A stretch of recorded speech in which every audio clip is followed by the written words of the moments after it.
I hope I haven't derailed some train of cosmic thought. Mr. Redfield, if you will please state your business. That's what I like about the American businesswoman. No nonsense. Miss Allerton? Will you excuse me a minute, please? I have to call my mother. She wasn't feeling well this morning.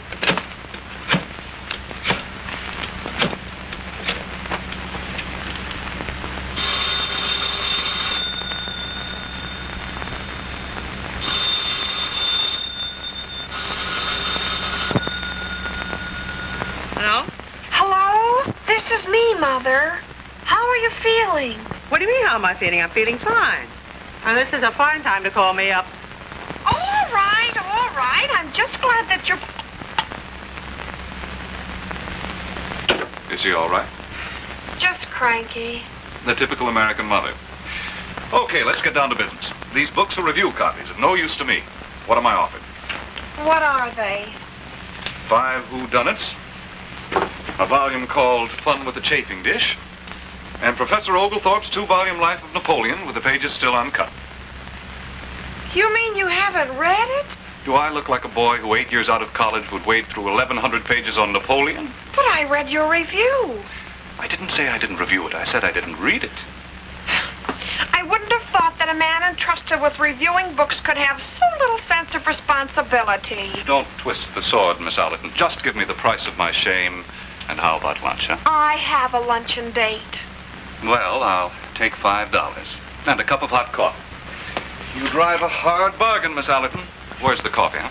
If reviewing books is so distasteful to you, why do you do it? Well, you see, I have a periodic rendezvous with my stomach. And I find that reviewing books, and I read the goods, requires less legwork than covering police courts. And not to withhold anything from you, I'm in a very pretty spot for the first opening on the sports page. You mean you'd rather be a sport writer than a critic? I'm afraid you fail to grasp the practical realities of journalism, Miss Allerton. Where's the water? Over there. So you think that writing about books is on a higher level than writing about sports? I just think there's no comparison. You're right, there isn't. Any young squirt fresh out of college can write book reviews.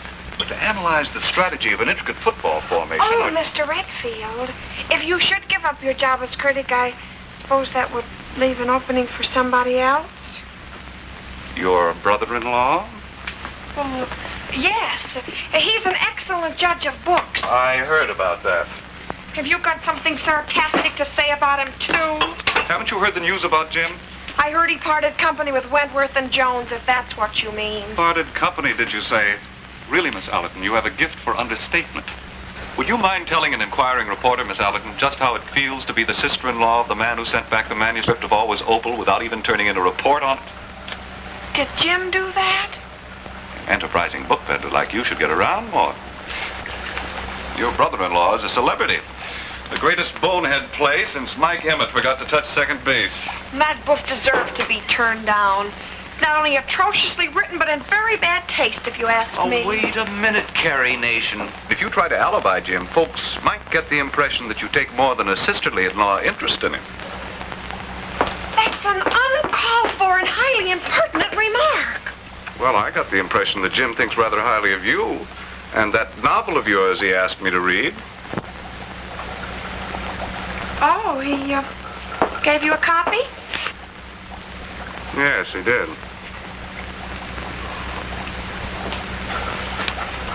Well? I hope you like strong coffee. It doesn't matter.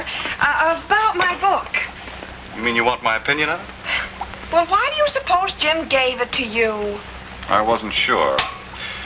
Well, to put the thing as delicately as possible, I think it stinks. Oh! You do you? Yes, I do. Yes, that really is a malodorous morsel in the first place. Never mind. I'm not interested in what you have to say. Oh, then you really didn't want my opinion. That's what I thought. I don't call that an opinion, just a nasty, insulting... I see. You only wanted a favorable opinion. Nobody wants criticism that's just destructive. I say if a critic can be constructive... You mean you want the critic to do the creative job that you failed to do? Now, if you let me give a piece of friendly advice... I don't want your advice. I never would have let Jim give you the manuscript if I'd known you were just a hockey fan. There's a good hockey match at the Garden Saturday night. Do you want to go? No, thanks. And if you'll excuse me now, I have a lot of work to do. You haven't a darn thing to do. You just sit around this shop all day to give yourself the illusion that you're doing something. Mr. Redfield, will you please get out of here? Sore as a boil, aren't you? Not in the least. Just happens I find you very unpleasant. I think you're not only lazy and dishonest, but sadistic and vulgar. Well, I'm glad you're not sore. And I think that novel of yours is just about the most terrific thing I've read since War and Peace. Will you please get out of here? And do me a favor, do not ever come in here again. I'll try and remember. Goodbye.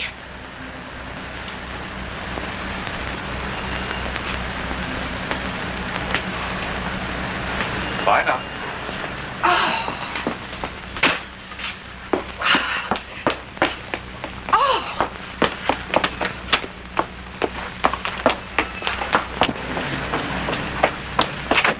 And here is your $5. Thanks. You still owe me a cup of coffee. If you'd like it served in your lap. No, thanks.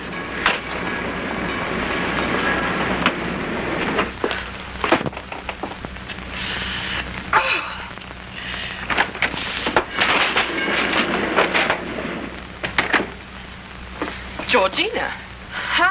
what's the matter? You look as though you were ready to commit murder. I'm just mad at myself for losing my temper. Who did what to you? That Clark Redfield was in shooting off his mouth again. Of all the egotistical fools Well, I've ever only met him once and twice, but I thought he was kind of nice. How did he like your novel? I really don't know. I didn't even bother to ask him. Georgie, would you like to go to the opening of the panel room tonight? Kent has a friend. Oh, no, I can't. I have to be home. A little problem has come up and... Look, take my advice. Stay out of it. Out of what? Your sister's domestic squabbling. Honestly, Claire, I never knew anybody could be so silly. Hello, Miss Allen. Who is this, please? Clark Redfield. I don't care to hear any apologies. The whole thing was of no consequence whatever. Are you under the impression that I called to apologize? What's the matter? Did Hand get fresh last night? I'm busy, and if you don't I'll mind... bet you haven't done a thing all If day. you'll excuse me, Mr. Redfield, I have a lot of... Oh, work. now don't hang up on me. Well, what is it? Get to the point, will you please? I've got a pair of tickets for tonight, and I thought you might like to go with me. Of all the unmitigated, you really have got the hide of an elephant.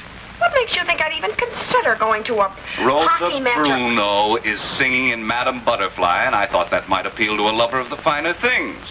Rosa Bruno? Well, under ordinary circumstances, I'd be interested, but Good, then it's a date. it certainly is not a date. But thanks all the same, although I can't imagine why... I can't either. It was just an impulse. You don't strike me as the impulsive type. I should rather think of you as decidedly calculating. All right, what do you say we settle for a calculated impulse? Deposit 5 cents, please, for the next 3 minutes. All right, just a minute. What's that? The operator wants another nickel. I see no reason for... No, wait a wanting minute. Georgina, What's that? I'm not talking to you, operator. Listen, I haven't got a nickel. Can you change $5 for me? I'm sorry, we are unable to pay. Well, where's all that service you people do so much advertising about? Oh, just a second. Look, Georgina, call me back. I have nothing further No, to... call me back. The number is circle 67598. I tell you I... Hello? Oh.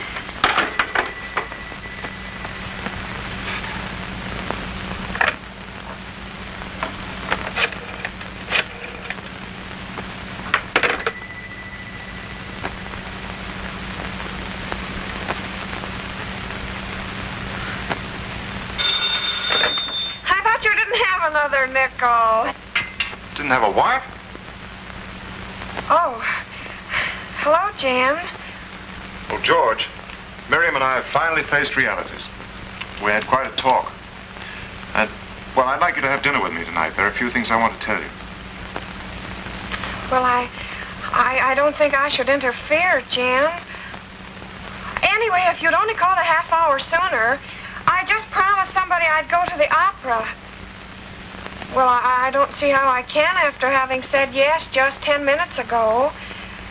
I'm sorry, Jim. Goodbye.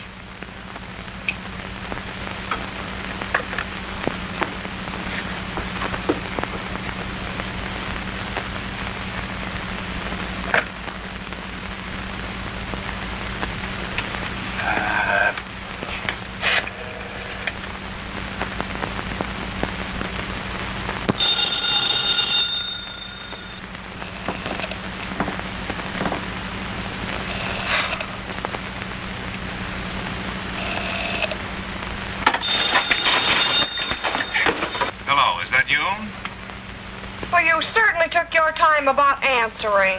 I fell asleep waiting for you to call. What's the matter? Have you got telephone operator's cramp or something? I had another call. You seem to forget I'm running a business. Running conveys an idea of activity. The only reason I called back is because I don't want you to have the false impression that I'm sufficiently interested in anything you may have said yesterday or at any other time to cause me the slightest bit of resentment. Whew. I was afraid you were never going to get to the end of that one. Now, to get back to Madame Butterfly. Exactly.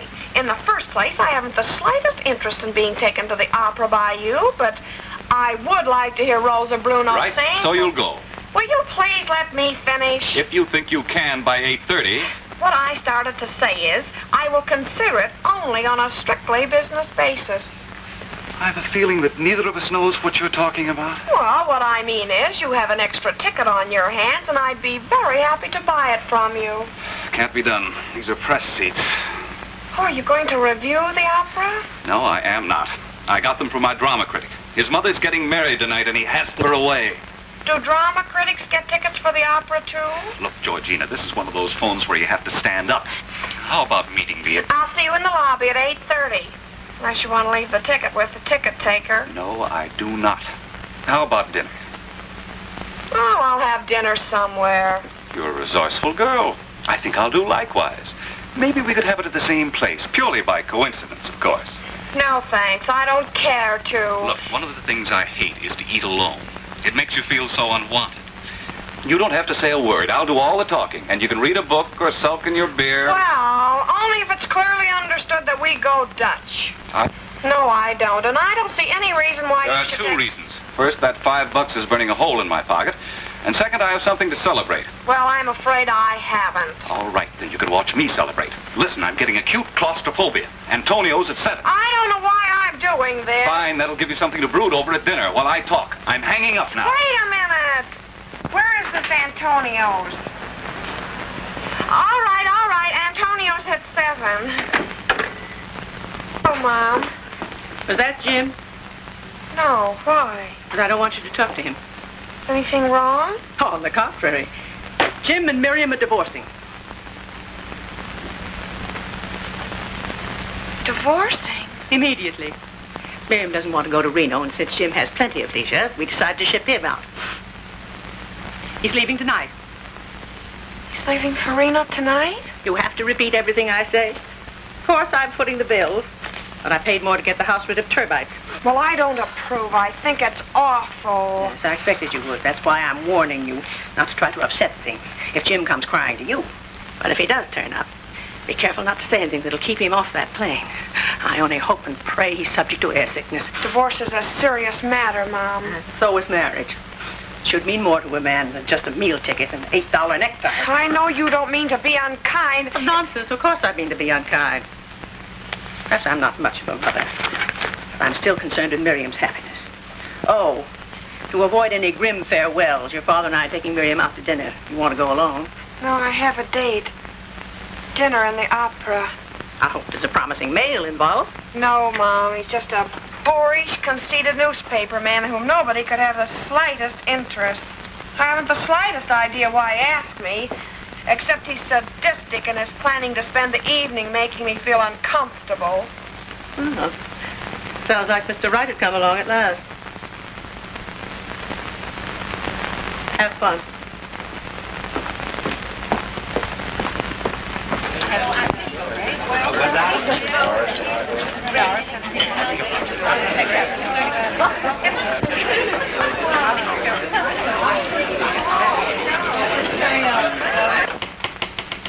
Good evening, Edna. Is Miss Georgina home yet? I missed her at the bookshop. Yes, she's home, but she's going out. Jim.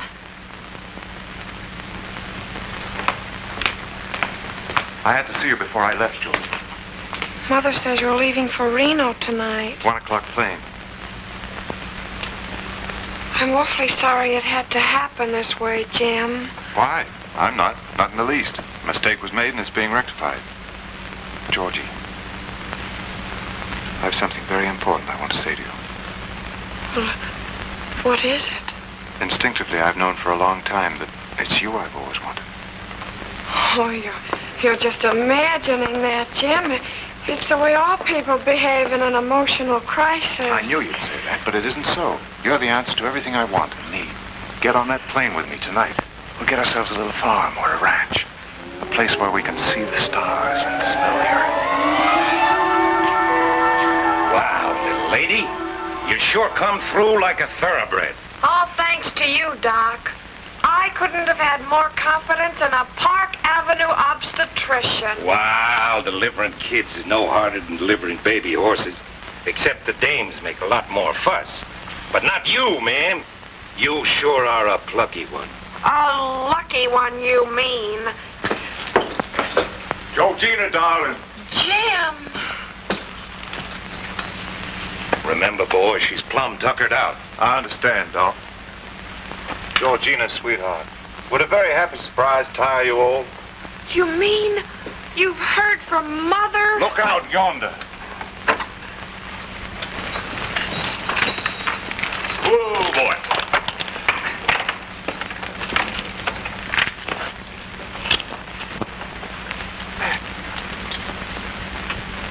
Oh, my little girl. My little pioneer woman. I'm so happy to see you. I can't tell you how happy I am. Oh, Mother, then you forgive me for marrying Jim.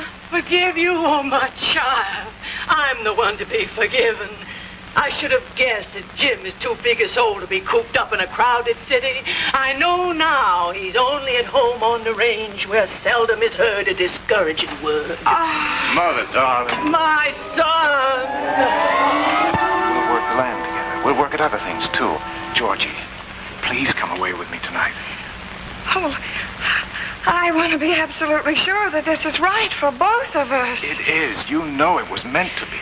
But I probably couldn't get a reservation on your plane. I made the reservation. Now you go and pack some things. I can't. I have a date. Dinner in the opera.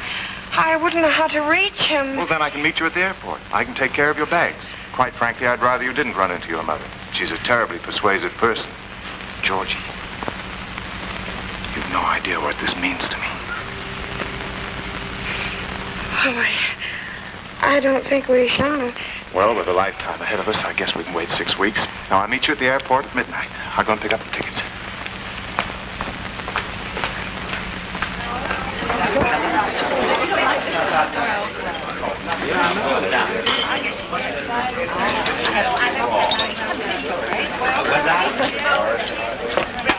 I'm sorry to be late. I thought you'd decide to stand me up. That doesn't happen to be my way of doing things. All right, let's not start fighting right away. We have the whole evening ahead of us. Look, do you mind if I do the ordering? Oh, of course not. I'm sure you know what I want much better than I do. Now you're talking sense. Oh, Antonio. Yes, sir. Yes, sir. That's it.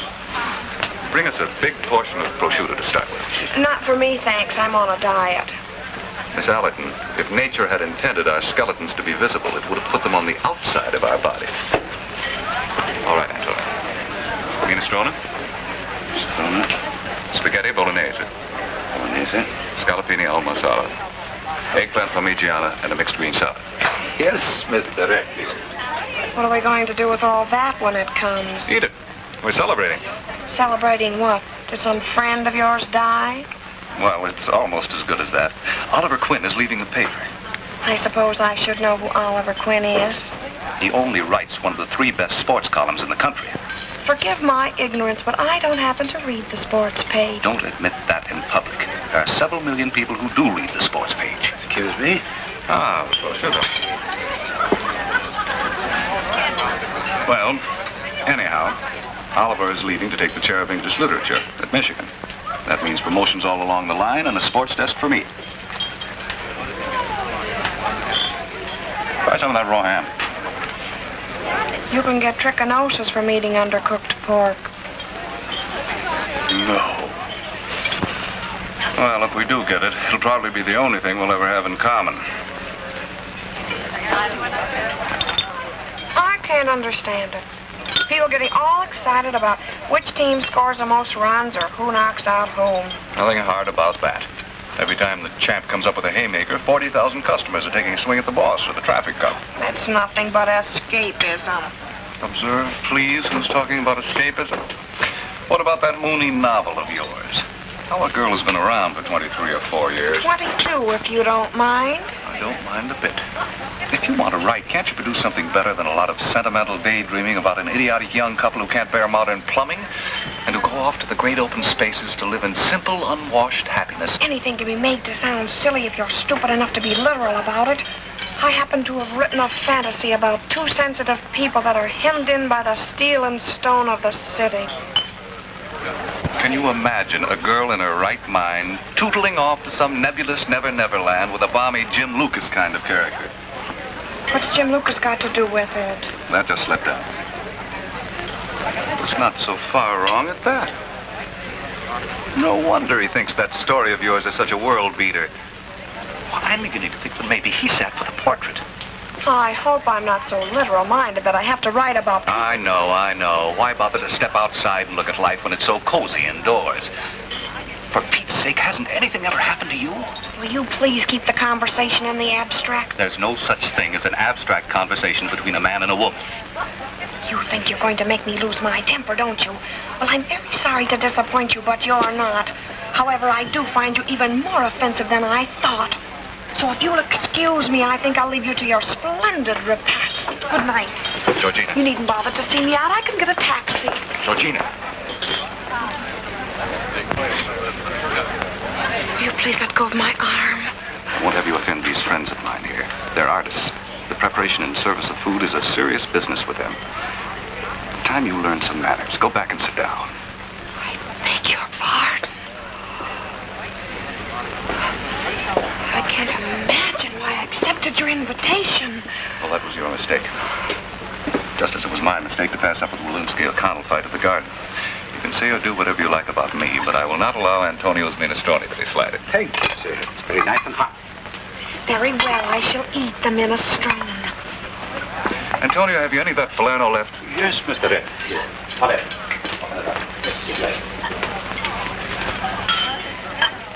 They really do a beautiful minestrone here, don't they? You ought to eat here 3 or 4 times a week and build yourself up. Modern girls all want to be too skinny. Ah, here we are.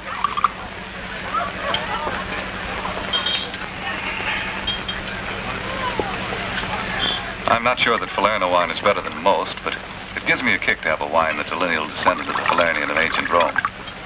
Attica nectarium turbatus mellifalernum. Honey of Attica make thick the nectar-like Falernian. I tried that once, thickening the wine with honey. But maybe I had the wrong formula. Or maybe the Romans had different tastes.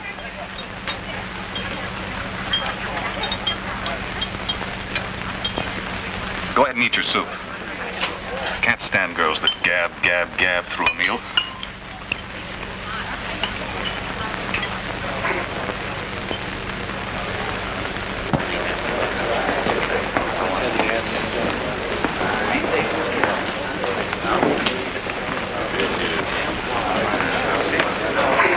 I can't understand how a person who knows as much as you do could have so little knowledge of human nature. You mean I have no knowledge of your nature? I mean anybody's nature. How would you like it if I spent the whole evening harping on your shortcomings? I might have found it very instructive.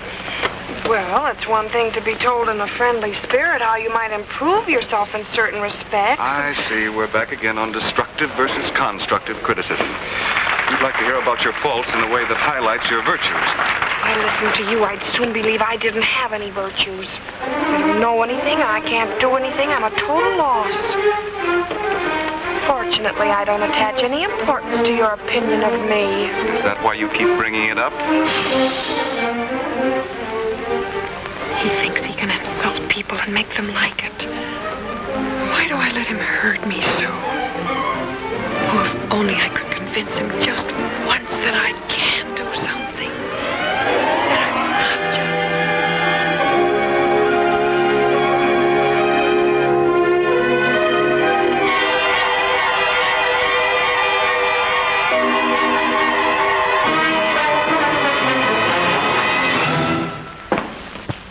Ladies and gentlemen, I regret to inform you that Miss Bruno cannot sing tonight.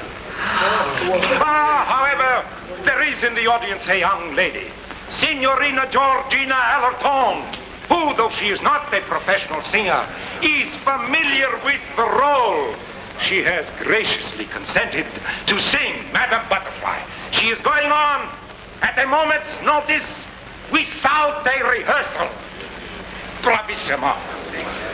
I thank you.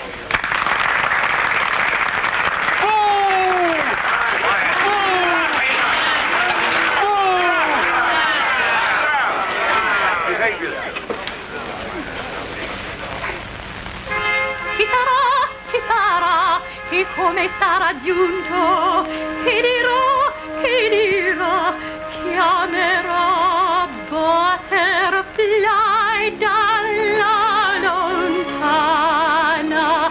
Io senza dar risposta me ne sarò nascosta, un po' per cena e un po' per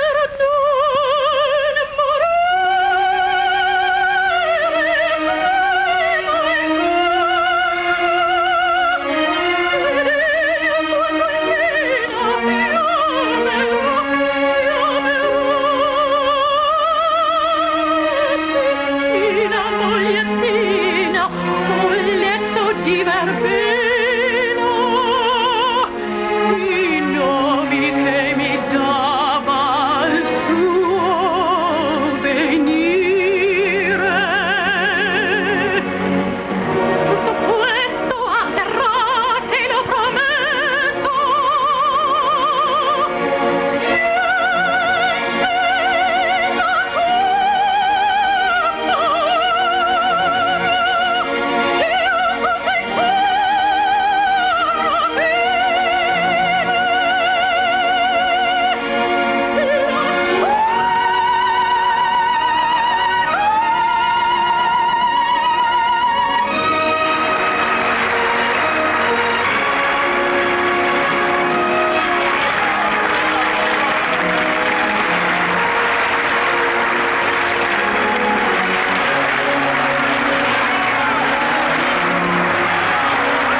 completely misunderstood you. Maybe next time you'll be a little more careful. Only I'm afraid as far as you're concerned, there won't be a next time. Georgina, you mean you want to be rid of me? Yes, and a good riddance, too.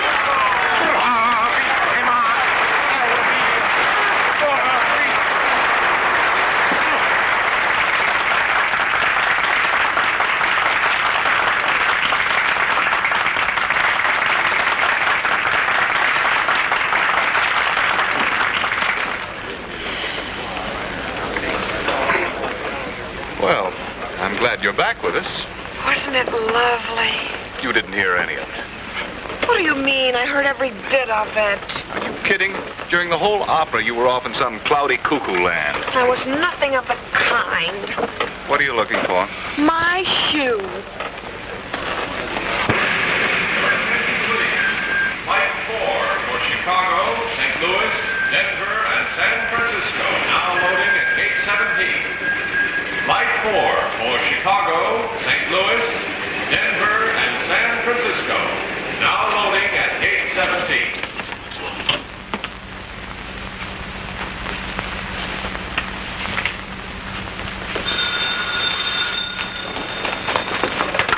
Hello? Hello? Is Miss Georgina Ellerton there, please? We thought she was with you, Jim. What? She left a note. She isn't? She isn't with him. Jim, just a minute. He hung up. Let's go to bed. Go to bed. Go. Lucy, where's Georgina? I want to know. I'm her father and She isn't with him. Oh. Let's go to bed. I had my eye glued on the time. Where do you have to be at midnight, Cinderella?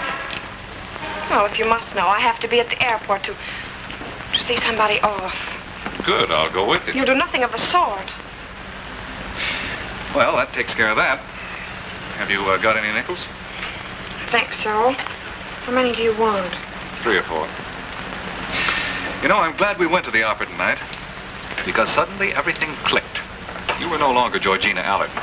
You were up there on that stage, pretending to be a great opera star, living in a world of fantasy instead of the world of reality. Are you trying to tell me I hide from reality? Yes. Just sitting there beside you and looking at Weren't you. you interested in the opera? What's that got to do with it? I was wondering why you were looking at me. Let's stick to the point, please. What is the point? The point is you're a daydreamer. What is this reality you keep talking about? Living your life out instead of dreaming it away. Well, if the dream is real to you, why isn't it as real as something you do? Because dreaming is easy and life is hard. Because when you dream, you make your own rules. But when you try to do something, the rules are made for you by your own limitations and the shape of the world you live in. Because no matter how much you win in your dreams, you always come away empty-handed. But in life, whether you win or lose, you've always got something to show for it, even if it's just a scar or a painful memory. Scars are ugly and pain hurts. Without ugliness, there'd be no beauty.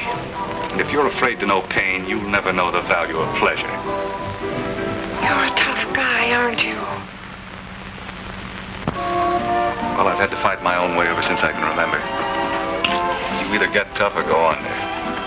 Well, I wasn't brought up that way. I always had people to protect me. If you bandage a muscle long enough, it withers. And that goes for your emotions, too. If you keep smothering them with dreams, they'll die soon enough. If you could make a dream come to life, grab hold of it.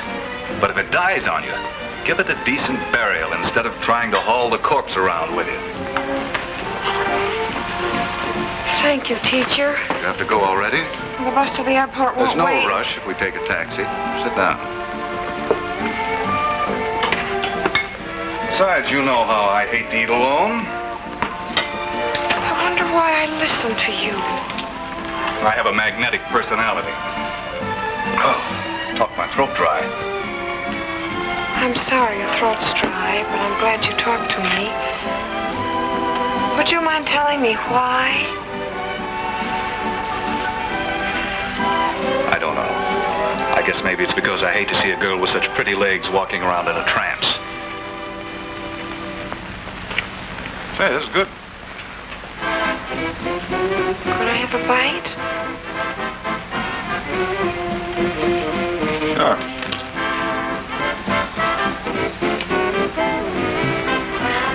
It is good. You're always right, aren't you? About 90% of the time. We'll say 95. Hope I'm right about that Walensky-O'Connell fight. I'm backing Walensky on the short end of a 2-to-1 bet. It's too bad you didn't go. That's all right. This is fun for a change. Gee, thanks.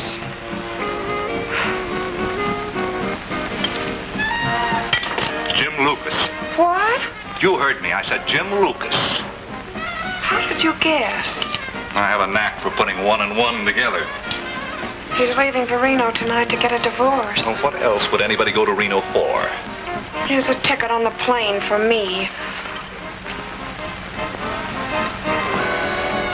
Are you going?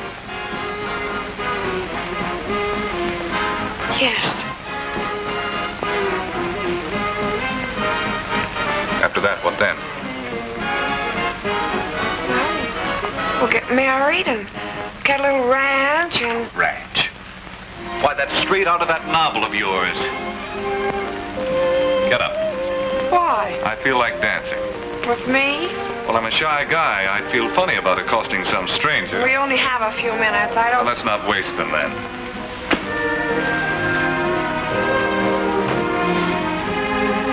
You haven't the worst figure I ever saw. I don't feel you have to overdo it. That's a sound criticism.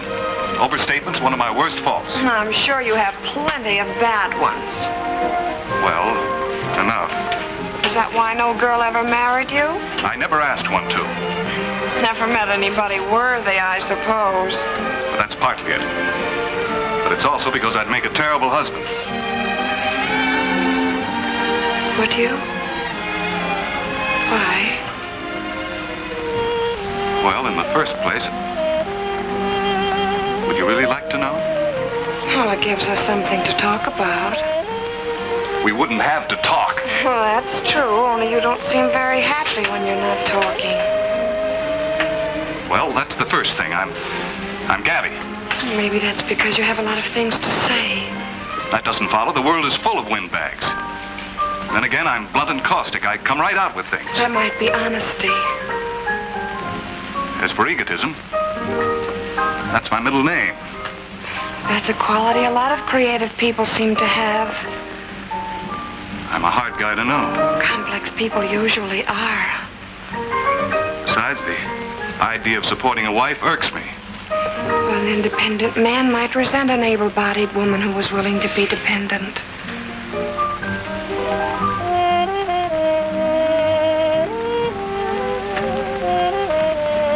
I've never met anyone like you before. You're tough, you really are. You scare the daylights out of me. Oh, but you give me such a wonderful feeling. So we're alive for the first time.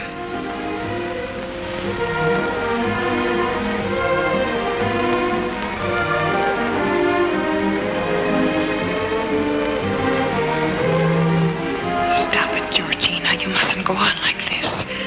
You're just yielding to a romantic impulse. You built your whole secret life around Jim. Yearning, dreaming, hoping. Now he's free.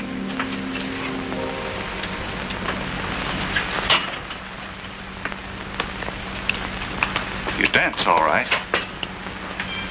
You do too.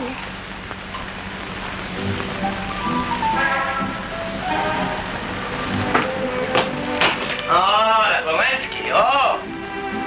Did you see the boss? What happened? I'm dead. I bet him that O'Connelly went down in the fifth and he ain't up yet. You see, he's more interested in his bet than he is in you. Did you hear that? I won. Walensky knocked him out in a fifth. Congratulate Walensky for me, and please call a taxi. Jim is waiting for me at the airport. You're really going? Well, you've convinced me that doing something's better than doing nothing. If I don't go away with Jim, I haven't anything.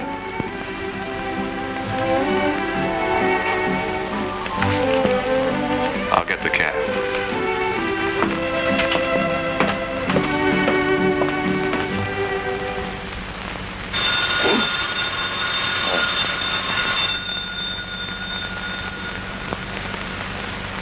No.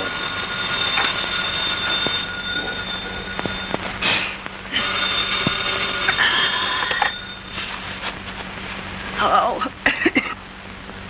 Mother, you sound worse. What's that? What number you calling? Mother, this is Georgina, Mother. Well, for goodness sake. What time is it? Oh, about 3:30, I guess. I called to tell What are you calling up at this hour for? Are you in jail? No, I'm in Greenwich. What are you doing there? I just got married. You just got what? I said I just got married. Well, for heaven's sake, George, did you hear that? She's married. Wait a minute, will you? I can't talk to two people at once. George, will you wake up? She's married. Who's married? Georgina, of course. Who do you suppose? To whom is she married? Oh, how the devil do I know? Well, ask her. Oh. Georgina, your father wants to know to whom you were married. Oh, to a man I know. Well, I should hope so. I can't get a thing out of her. Let me talk to her. Hello, Georgie. Oh, hello, Dad. I'm married. Yes. Can you tell us who your husband is? His name is Clark Redfield. He took me to dinner in the opera. Oh, tell Mother he has money. He won $500 betting on Walensky. Well, who is it? I couldn't get the name. He took her to dinner in the opera, and he made $500 betting on Walensky. Good grief. Give me. Don't tell me it's that boorish, conceited newspaper man. Yes, that's the one. Just a minute, I'll let you talk to him. Hello, Mrs. Allerton. This is your new son-in-law, Clark Redfield. Let me talk to him. Let me talk. Hello. This is Georgina's father. Oh, yes, this is her husband. Yes, so I understand. How do you do? How do you do? I just wanted to know if you had any plans. You mean future plans or immediate plans? Oh, I'd better talk to him. Hello, Dad. Dad. Good night. Tell Mother. You'd better tell her. Mother, I just wanted to tell you good night. Well, good night. Oh, if it's chilly up there, don't let him talk you into leaving the window open. Oh, don't worry. I won't. Good night. Good night. Well, hope I didn't sound too mushy. There's just one thing I want to know. Do I have to give up dreaming altogether? Couldn't I just sort of taper off? Well, I'll be reasonable about it. If you'll run your dreams instead of letting them run you. I know. As Kipling said, if you can dream and not make dreams your master.